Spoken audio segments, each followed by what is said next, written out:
Hey Watch Fam, and welcome to another episode of Basically Watches.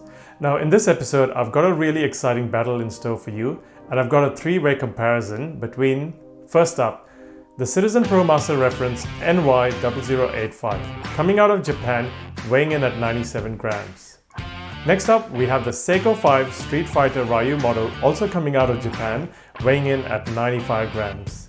And finally, we've got the WMT Panton Aged Edition, coming out of Hong Kong and weighing in at 103 grams. Now before we flip perspectives and look at these watches, if this is our first time meeting, my name is Oswin and welcome to the channel. I created this channel to share my love and passion for watches. And the goal of this channel is to create a highly engaged community of watch enthusiasts where we can share our love and passion for watches and particularly focus on affordable yet high quality timepieces. So if this is something that resonates with you, please do consider subscribing to the channel. And now, without further ado, ladies and gentlemen, let's get ready to rumble! So here are the watches that we are going to compare today.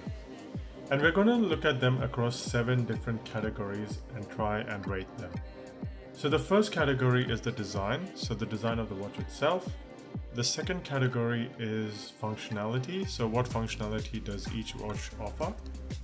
The third one is wearability, so how does it wear. The fourth one is versatility, so how can these watches be worn in different situations and how they can translate across different situations. The fifth category is the quality, so how did they arrive straight out of the factory or out of the shops or in the mail if it was purchased online. The sixth one is durability, so the long-term robustness and sturdiness of the watch. And finally, the price and value proposition, so value for money. Jumping into the design elements of each of these watches, let's start with the Citizen Promaster. The Citizen Promaster lineup of watches were introduced in circa 1989. However, this particular Citizen Promaster draws a lot of its design cues from the popular reference Citizen Promaster NY004, which is quite often nicknamed the Fugu. Fugu in Japanese means pufferfish, which is a poisonous delicacy in Japan. The sharp serrated edges on the bezel and the smooth edges reminded fans of the pufferfish, hence the name Fugu. The other thing that I really like about this watch is the unique positioning of the crown at the 8 o'clock position. And this was designed to prevent the crown from digging into the wearer's wrist when it's typically at the 3 o'clock or 4 o'clock position. And it's quite often a great conversation starter. And for this reason, I'd like to give the Citizen Promaster a 4.5 out of 5. Moving on to the Seiko 5.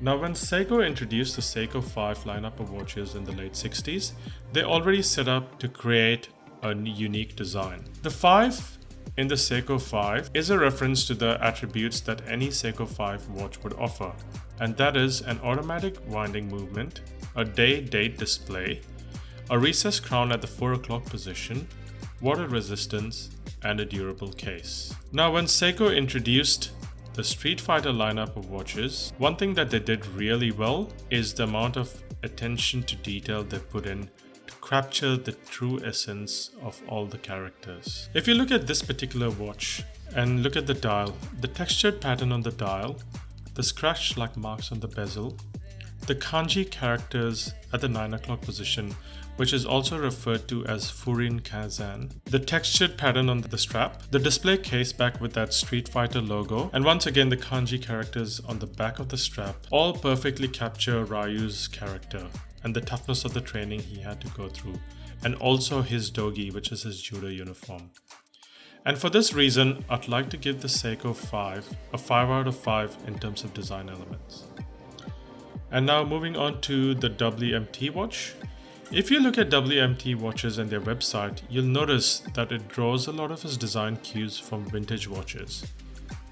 WMT Watches, the founder, Alan Shum, is a massive vintage Rolex fan. And you'll notice that a lot of the watch designs draws its design cues from vintage Rolexes.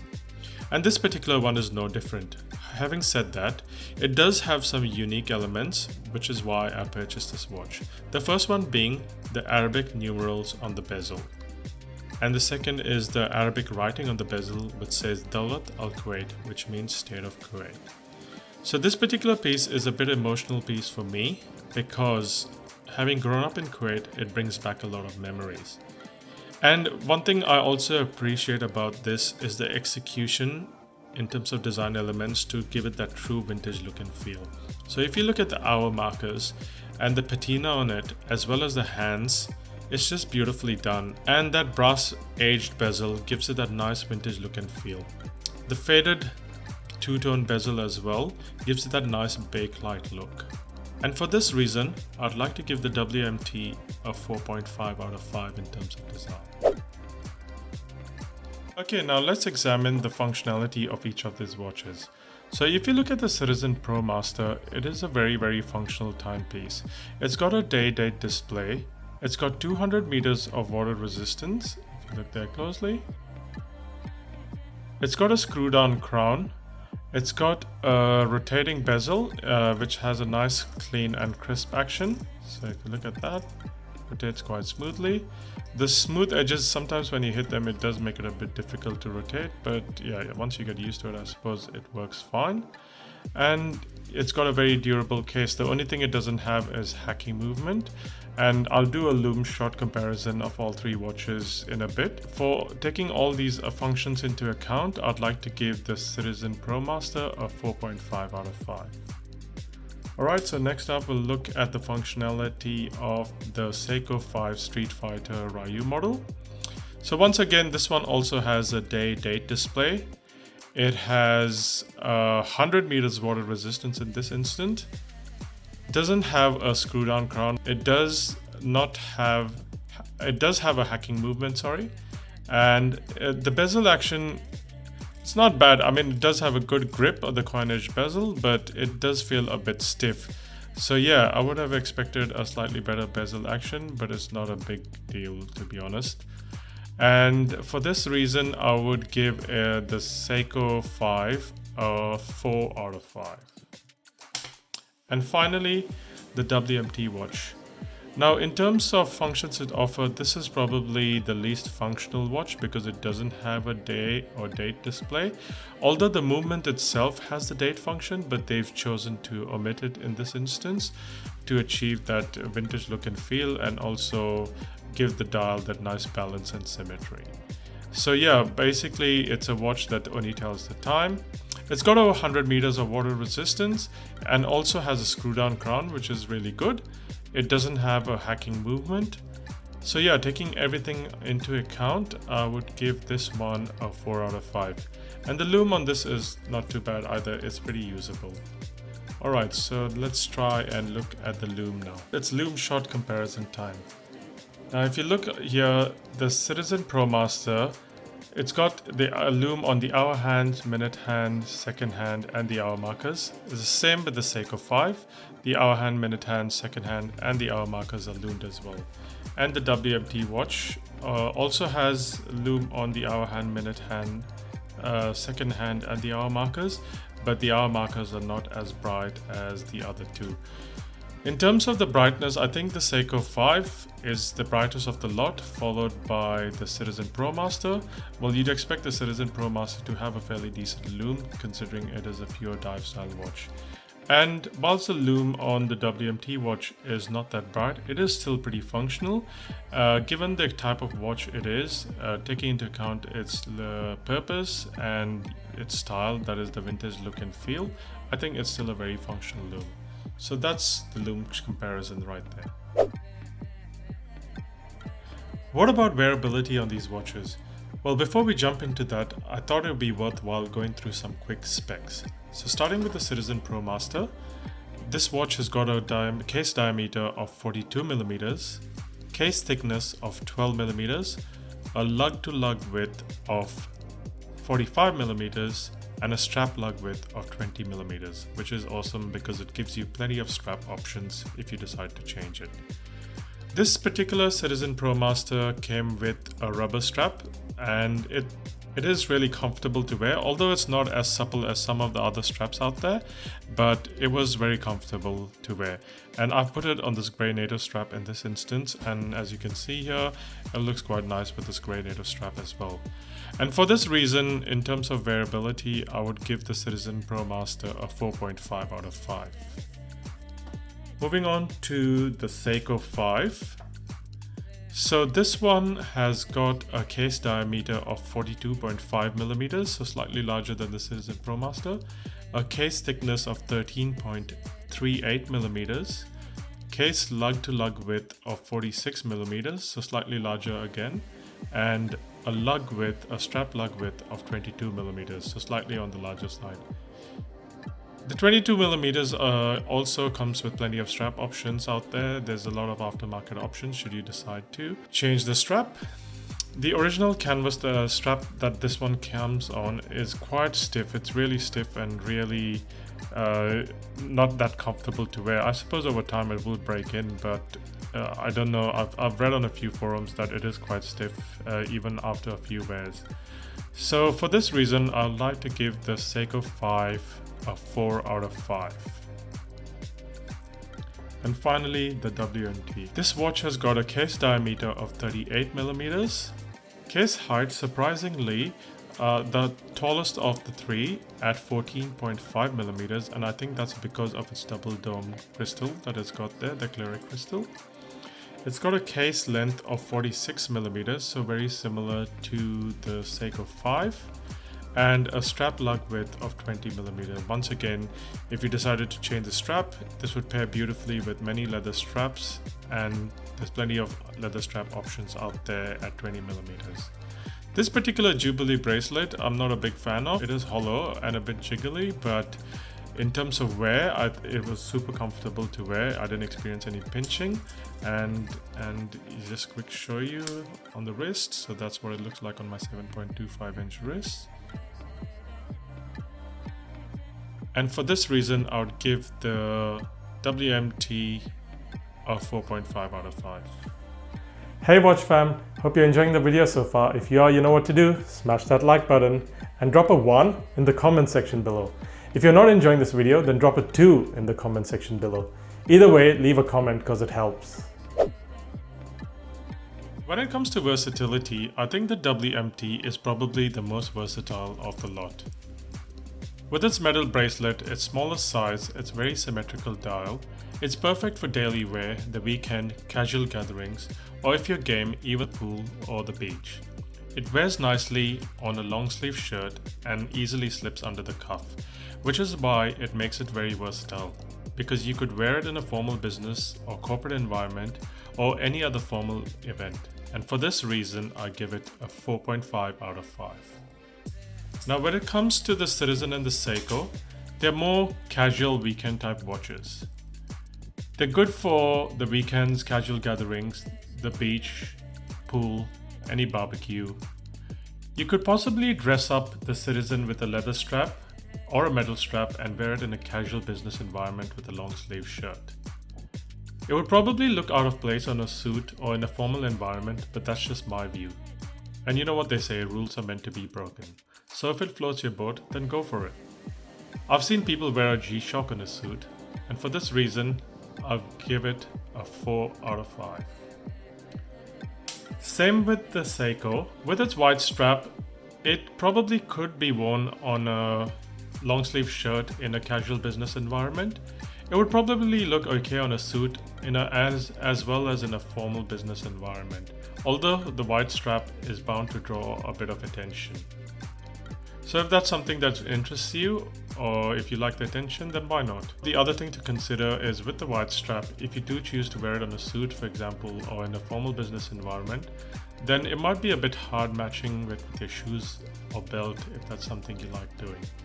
And for this reason, I give the Seiko a 4 out of 5 as well. Moving on to the next category of quality. Citizen watches in general are renowned for producing quality mechanical watches at an affordable price point. This particular Citizen Promaster is no different. Having been produced for the general public since the late 90s, they've stood the test of time, and I could not find any quality issues with this particular piece. And for this reason, I'd give it a 4.5 out of 5. Similar to Citizen watches, Seiko and Seiko 5 watches are renowned for producing good quality mechanical watches at a very affordable price point. This Seiko Ryu is well made, however for the price point this was being sold at, I do have a couple of minor complaints. The first one is the bezel action. Like I mentioned, although the coinage bezel is nice to grip, it does feel a bit stiff. I'm not sure if it was just this particular piece or it's quite common across other Seiko 5 pieces, but going on past experience, the SKS had a similar, the Seiko SKS model had a similar bezel action, so that's what I'm going off at the moment. And the other disappointing thing about this particular watch is the strap, which I spoke about earlier. It is very stiff, and for the price point I would have expected a much better quality strap, especially because Seiko puts much more superior straps on other watches at similar price points like the Prasad series or the Prospect series. And for this reason, I would give the Seiko a 4 out of 5. What about the WMT? Well, WMT watches are a relatively new micro brand out of Hong Kong, so not much to go off in terms of history of quality. With this particular piece, the overall quality is quite decent. However, I did have a couple of minor complaints, and I already mentioned it. The bracelet on this one is my biggest bugbear. It is jiggly, and that's because of its hollow links, but it's not flimsy in any way, shape or form. And the other thing that really bugs me is the clasp on this one. It is really stiff, and I mentioned this in another video that I did where I did a detailed review on this particular watch. And for this reason, I would give the WMT a 3.5 out of 5. And that's because at the price point that it was being sold at, I would have expected a much more superior quality bracelet. When it comes to durability, the Citizen Promaster is hands down a very durable watch, which is why it was chosen by the Italian Navy as a commission dive watch. It's also got a very robust and proven in-house movement, the caliber 8203. These watches are known to have taken a beating and still survive.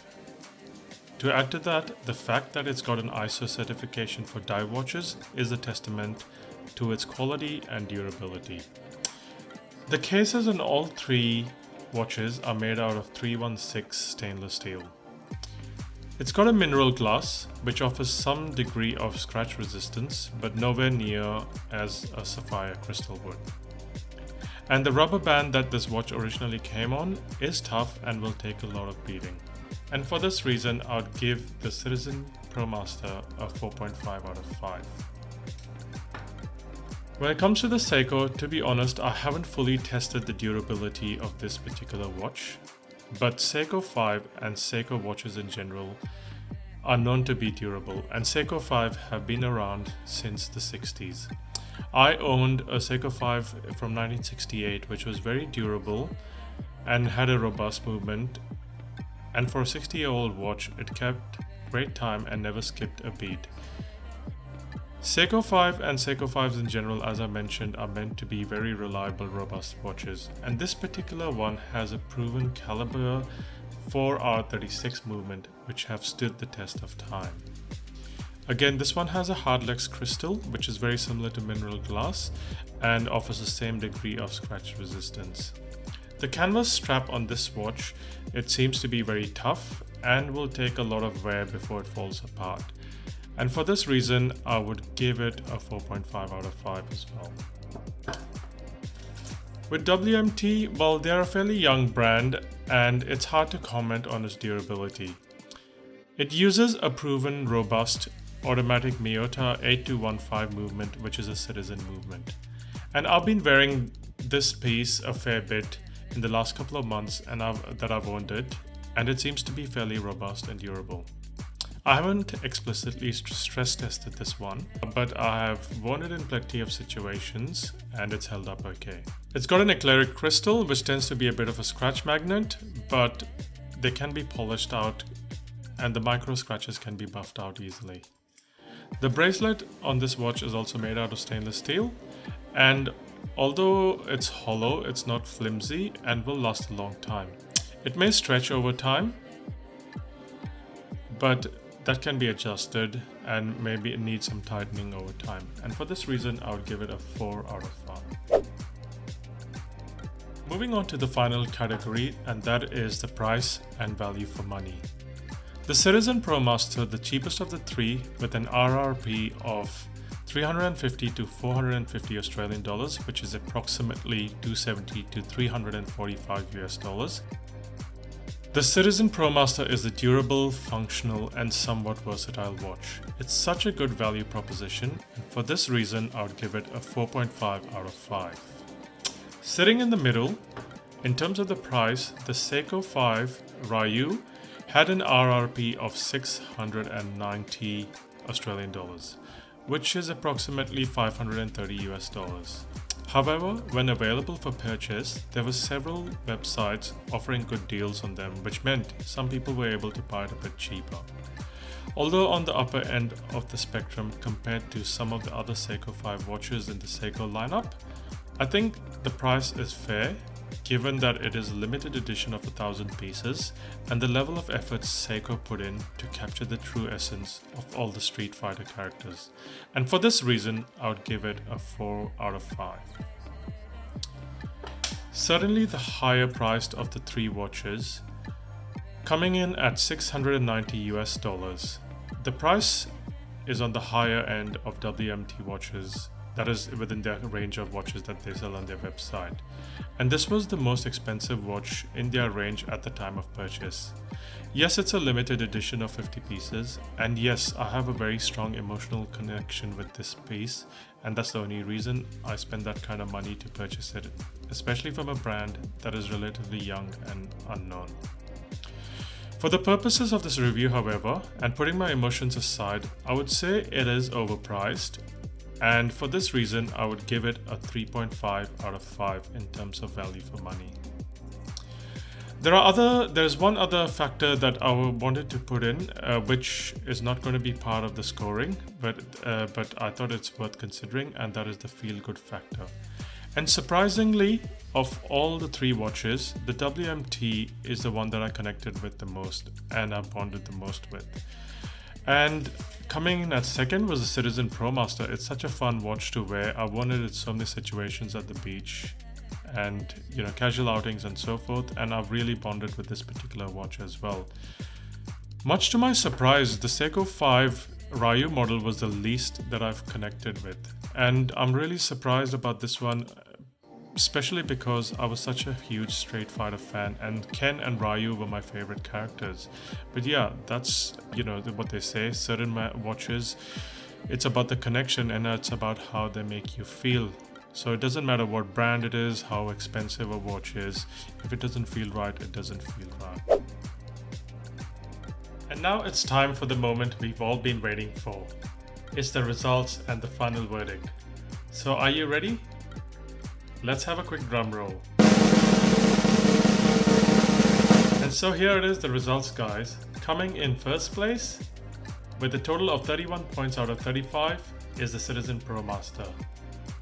In second place with a total of 29.5 points out of 35 is the Seiko 5 Street Fighter Edition, the Ryu model. And not too far behind, in last place, is the WMT Panton Aged Edition with a total of 28.5 points out of 35. So that's it. That's the results right there. So that's pretty much it for the review, guys. Do let me know in the comment section below, what do you think? Do you agree with the final verdict? I'd love to hear your thoughts. And if you did enjoy the video, you know what to do. Smash that like button. Do it. Do it. Until next time, bye for now.